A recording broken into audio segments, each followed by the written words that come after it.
Maîtresse d'un homme marié. Partie 7. Pierre Quadio, l'homme d'affaires puissant et respecté, gisait sur le podium, une gâteau à la crème remplaçant sa dignité. Des flashs crépitaient. Les téléphones filmaient.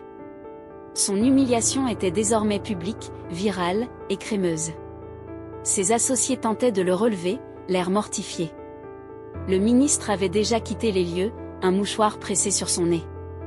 Quelques minutes plus tard, il rouvrit les yeux. Il se redressa péniblement, chancelant, et regarda autour de lui. La salle était un champ de bataille digne d'un film d'horreur. La tête lui tournait. Il tâta son visage. De la crème, partout. Un frisson d'horreur le parcourut. Il sort de la salle en courant à toute vitesse. Impossible de trouver une de ces voitures de fonction, ni même un taxi digne de ce nom. Ses chauffeurs avaient disparu.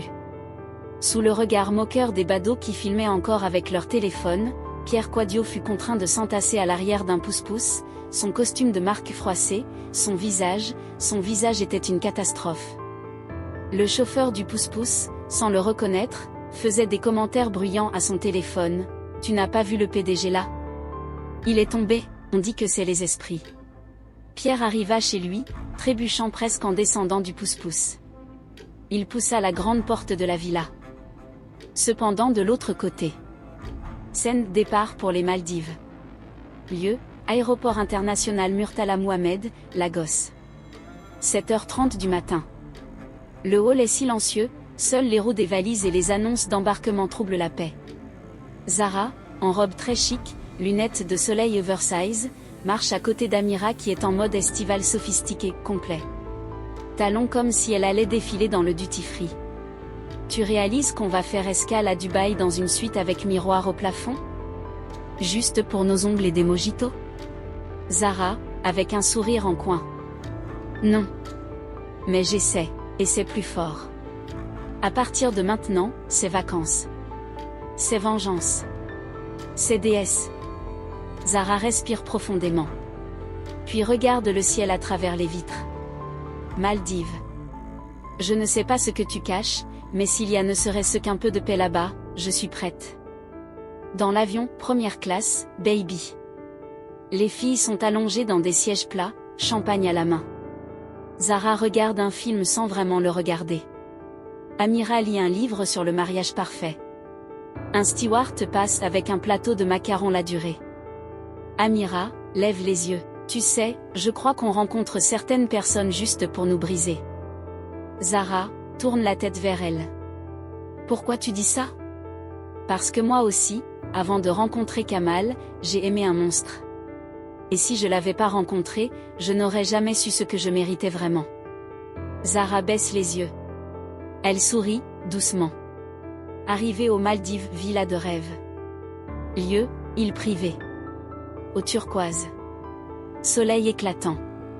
Une villa immense sur pilotis, avec piscine privée, personnel en uniforme blanc. Les filles sortent d'un bateau privé, les cheveux au vent, lunettes de star sur le nez.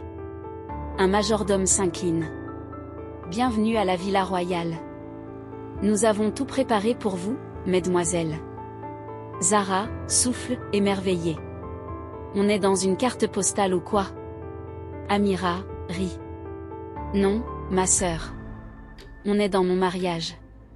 Elles entrent dans la villa, marbre, bois clair, orchidées partout, vue sur l'horizon bleu, et une terrasse immense où un traiteur installe un buffet pour la soirée d'accueil.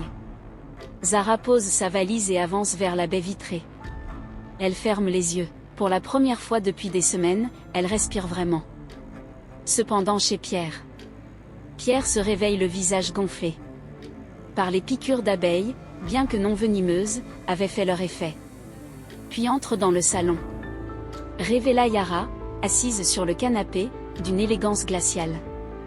Elle sirotait son thé, les yeux rivés sur une émission de mode. Elle tourna lentement la tête vers la silhouette qui se tenait dans l'entrée du salon. Ses yeux s'écarquillèrent légèrement. Un sourire lent, très lent, naissant sur ses lèvres.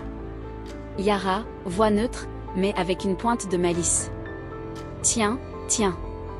Tu as bien dormi mon cher mari. On dirait que la désinfection a été particulièrement intense.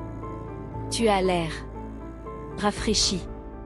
Pierre, son visage déformé par le gonflement et la rage, explosa.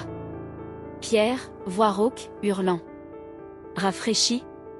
C'est toi. C'est toi donc qui as fait ça, n'est-ce pas? Qui d'autre? C'est ta vengeance de folle. Tu m'as humilié devant le monde entier. Ma réputation est détruite. C'est ce que tu voulais? Regarde-moi. Je suis une caricature. La faute à qui, Yara? Yara se leva d'un mouvement fluide. Son visage, un instant amusé, se figea. La douceur disparut, remplacée par une fureur froide et terrifiante.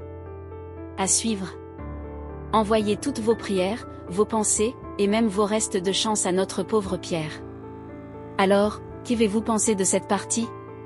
Dites-moi tout en commentaire, et surtout, abonnez-vous, likez, et sauvez une âme en détresse.